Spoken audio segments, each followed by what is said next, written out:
अस्सलाम वालेकुम friends, this is Yasir Jamal from Texport. Hope you are doing good and fine. आज का जो हमारा टॉपिक है वो section 236 G of the income tax ordinance है। ये सेक्शन की कंप्लायंस के लिए एफबीआई काफ़ी सीरियस हो गया लास्ट 2 सालों से। वो बार बार नोटिस कर रहे हैं इसके ऊपर, और विद होल्डिंग के ऑडिट के दौरान ये काफ़ी ज़्यादा इसके कंसर्निंग होता है डिप्टी का, कंसर्निंग अफसर का, कि देखेंगे कंप्लायंस ने सेक्शन 236 जी की कि नहीं की। अब आज हम बात करेंगे सेक्शन 236 जी किन पे एप्लीकेबल है और ये किन सेक्टर्स पे एप्लीकेबल है, और थर्ड हम देखेंगे कि इसकी टैक्स रेट्स क्या हैं, और फोर्थ में इसका कंप्लायंस का तरीकाकार क्या है, और लास्ट में हम आपको बताएंगे कि कंप्लायंस नहीं करते देन क्या पेनल्टीज होती हैं और क्या एफआईआर का लायबल होता है। पहली बात करते हैं ये एप्लीकेबिलिटी किस पे है। ये बहुत ज़्यादा क्लियर है। ये मैन्युफैक्चरर और इम्पोर्टर के लिए सेक्शन है।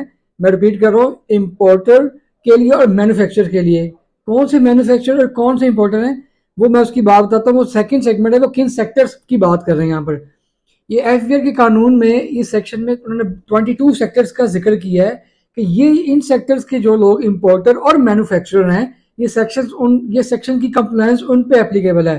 अब हम बात करते हैं कि वो 22 सेक्टर्स कौन से हैं। उसमें एक तो लिस्ट आपको मैं शेयर बिल्कुल हो जाएगी स्क्रीन पे आपके पास कि 22 की 2 सेक्टर्स कौन से। मैं फिर भी ब्रीफली कोशिश करता हूँ कि मैं कंप्लीट कर सकूँ। इसमें फार्मास्यूटिकल्स है, आपका एडिबल ऑयल है एंड घी है, उसमें आयरन एंड स्टील है, आपका सिगरेट्स हैं, ग्लास हैं, टेक्सटाइल है एंड बेवरेजेस हैं, शुगर है, सीमेंट है, और इस तरह के काफ़ी ज़्यादा सेगमेंट्स हैं। उन्होंने 22 सेगमेंट्स बता दिए हैं जो कि इस सेगमेंट्स के मैन्युफैक्चरर और इम्पोर्टर हैं। ये उन पे सेक्शंस की कंप्लायंस कंपलसरी है। अब ये कंप्लायंस होनी कैसे, उससे पहले एक बात कर लेते हैं क्या तरीकाकार क्या है। मैन्युफैक्चरर और इम्पोर्टर इन सेक्टर्स के, इन 22 सेक्टर्स के जो मैन्युफैक्चरर और इम्पोर्टर हैं वो क्या करेंगे कि जब वो सप्लाईज देंगे आगे 3 आदमियों को, एक डीलर को या होलसेलर को या अपने डिस्ट्रीब्यूटर को। मैं रिपीट कर रहा हूँ, डीलर को, होलसेलर को या डिस्ट्रीब्यूटर को जब माल बेचेंगे तो उनसे ये कलेक्शन करेंगे एडवांस टैक्स की, सेक्शन 236 जी के तहत। रिपीट कर रहा हूँ, manufacturer and importer of these 22 sectors shall collect advance tax from dealer, distributor and wholesaler से जब उनको माल बेचेंगे। ये सेक्शन की ये बिल्कुल स्पिरिट है, लॉ की स्पिरिट ये है। अब बात करते हैं जो थर्ड हमारा पॉइंट है कि इसकी टैक्सेशन के रेट्स क्या हैं, किस रेट्स के मुताबिक उन्होंने कलेक्ट करना है एडवांस टैक्स। पहली बात करते हैं, इन्होंने 2 सेगमेंट्स बना दिए हैं, एक फर्टिलाइजर और बाकी 21 सेक्टर्स को अदर देन फर्टिलाइजर में कर दिया। 22 सेक्टर्स में से एक सेक्टर फर्टिलाइजर भी था, फर्टिलाइजर को टैक्सेशन बिल्कुल डिफरेंट कर दी है, और 21 सेक्टर्स जो रिमेनिंग बचते हैं उनकी टैक्सेशन रेट डिफरेंट है। पहले बात करते हैं फर्टिलाइजर के लिए। फर्टिलाइजर को अगर वो माल मैन्युफैक्चर, इंपोर्टर, सेल्स या सप्लाईज दे रहा है टू डीलर, होलसेलर को और डिस्ट्रीब्यूटर को, वो टैक्स कलेक्ट करेगा एडवांस टैक्स 0.7%।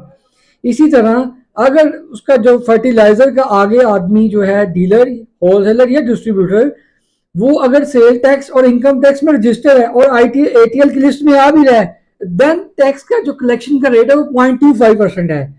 अब बात कर लेते हैं हम लास्ट में अदर देन फर्टिलाइजर के लिए क्या टैक्सेशन है। वो वेरी सिंपल है, उसमें उन्होंने 0.1% रखा है टैक्स कलेक्शन के लिए रिमेनिंग 21 सेक्टर्स के लिए। इसी तरह इसी कंपैरेटिव मैंने एक स्क्रीन पे आपके पास ये शेयर हो जाएंगी डिटेल्स।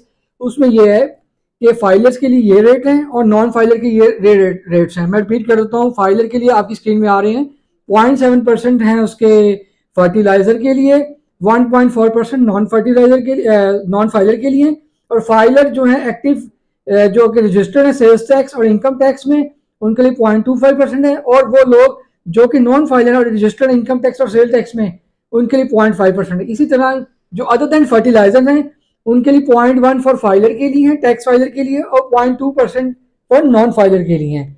ये टैक्स रेट्स की बात होगी। हमने अभी बात की है एप्लीकेबल फैक्टर्स कौन से और रेट्स के हैं। इसकी कंप्लायंस का तरीकेकार की तरफ हम अब आते हैं। कंप्लायंस की जो लॉ में लिखा है कि आपने 7 डेज के अंदर कलेक्शन करने के 7 डेज के अंदर इसको टैक्स तो जमा करवाना है। अब नॉर्मली जो इंडस्ट्री की हमने प्रैक्टिस में देखा है, और जो लोग नॉर्मली मंथ क्लोजिंग करते ही इसको टैक्स को जमा करवाते हैं। फॉर एग्जांपल पूरा मंथ की कलेक्शन करते हैं और फिर मंथ के बाद जमा करवाते हैं। तो अगर तो आप टाइमली 7 डेज के अंदर जमा करवा सकते हैं तो बेहतर है, नहीं तो मंथली इसको फौरी जमा करवाएं। लास्ट में हम बात करते हैं कि हम इस टैक्स को ना तो कलेक्ट करते हैं और ना ही टाइमली जमा करवाते हैं। देन क्या होगा? देखिए जी, इस पे बड़ा क्लियर है कि पहली बात तो है कि जो कि टैक्स आपने कलेक्ट नहीं किया तो वो तो पे करना ही करना है आपने, क्योंकि वो आपने इसमें नेग्लिजेंस की है, पहली बात। दूसरी बात ये कि एफबीआर इसके ऊपर आपसे डिफॉल्ट चार्ज और पेनल्टी लेगा, जो कि मिनिमम टैक्स अमाउंट का 12% आपको एडिशनली पे करना पड़ेगा। इसके बाद आपको ऑडिट की प्रोसीडिंग से ये सारे नोटिस से गुजरना पड़ेगा।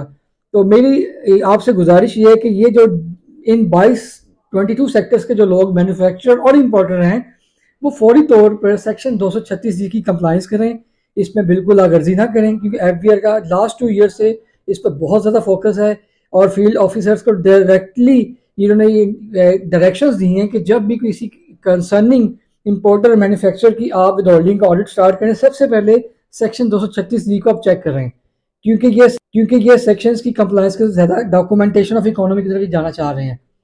तो उम्मीद है ये वीडियो आपको हेल्प करेगी। अगर आपको इस पे कोई कंसर्न है और इसकी कंप्लायंस के हवाले से कोई आपको कोई सर्विसेज चाहिए, हम अवेलेबल हैं और हमारी टीम उम्मीद है कि आपकी बेहतर रहनुमाई कर सकेगी।